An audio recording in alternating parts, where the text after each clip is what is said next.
आयुष्मान खुराना जिस तरह के करियर मूव्स ले रहे हैं, ऐसा लगता है कि वो अपने करियर को खुद ही नुकसान पहुंचा रहे हैं। पहले तो उन्होंने 2 बड़े फिल्म मेकर्स की फिल्म करने से मना किया और अब खबर है कि एक एड कैंपेन भी उनके हाथ से चला गया। विकी डोनर के हिट होते ही आयुष्मान को बॉलीवुड में अपनी जगह बनाने का अच्छा मौका मिल गया था। उसके बाद उनकी फिल्म नौटंकी साला को भी अच्छा रिस्पांस मिला, पर अब लगता है सक्सेस की इस गाड़ी को आयुष्मान सही रास्ते पर नहीं ले जा रहे हैं। हाल ही में न्यूज आई कि शोले फेम के रमेश सिप्पी की फिल्म को अपेरेंटली आयुष्मान ने पहले हामी भरकर बाद में अचानक से ठुकरा दिया। साथ ही आयुष्मान ने उनके बेटे रोहन सिप्पी से अपने रिश्ते भी बिगाड़ लिए।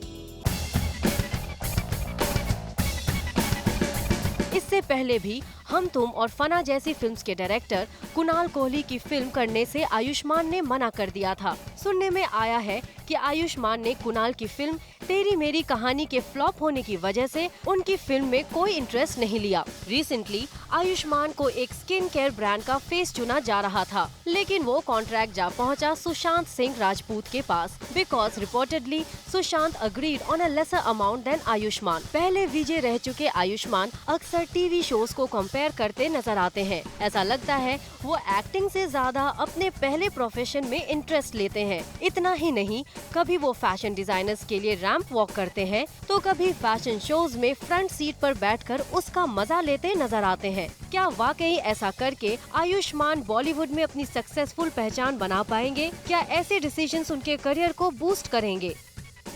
सिमी, अब हम आयुष्मान खुराना की बात करते हैं। Well, you know, he is suddenly seen on TV very often hosting shows या फिर रैंप पर वॉक कर रहे हैं, जो कई बार फ्रंट रो में भी बैठ जाते हैं फैशन शो पर। I am like, okay, you know what, Ayushmann Khurrana needs to do better than that.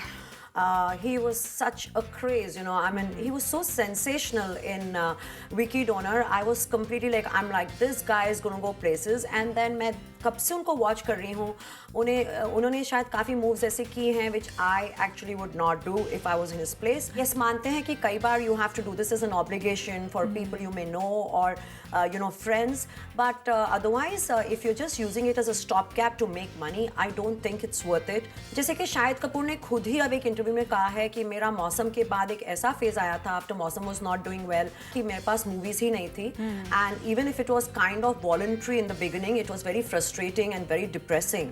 But he decided to wait. उन्होंने कुछ फालतूगिरी नहीं की कि यहाँ वहाँ दिख जाओ कहीं रैंप पर and all that. So just to be seen like that at small things, I don't think is good. And Ayushman को अगर देख रहे हैं तो उनकी decisions एकदम pendulum की तरह extreme जा रही हैं. On one hand, he is so choosy that he's turning down big filmmakers. Yeah. And on the other hand, he is so quick to, you know, walk the ramp, do TV shows. So I think he needs to take the middle path and do some rethinking. Also, he seems to be quite confused about his married life. I don't think he's confused about his married life. He claims to be really happily married. So I don't think he's confused about whether he wants to be married or not.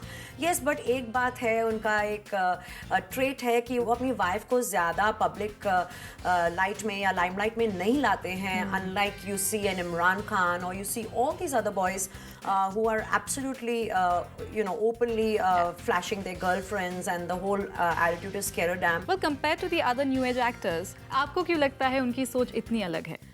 Probably he's not from Bollywood, and if you look at Arjun Kapoor or you look at Ranbir Kapoor, they're part of Bollywood. They've grown up here. Likewise, Imran Khan. And अगर आप रणवीर सिंह की बात करते हैं, even if he's not part of Bollywood, he's a Bombay boy. He's a Bombay brat. And Ayushmann has spent a lot of time in Chandigarh and Delhi.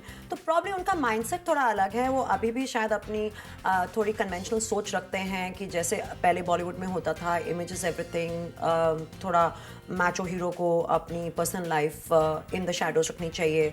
And I think it's got to do with not being raised and born and brought up in Bombay and Bollywood. But इसका मतलब ये नहीं है कि he's short on talent, looks or charm, and it's not too late. So it's about time he just puts his act together and start thinking where he has to say yes and where he has to say no. Yes, Simi, and thank you again so much for sharing your views with us. Yes, it's always my pleasure. Is Ayushmann going wrong with his career moves? Send in your views to Twitter at ZoomTV #page3.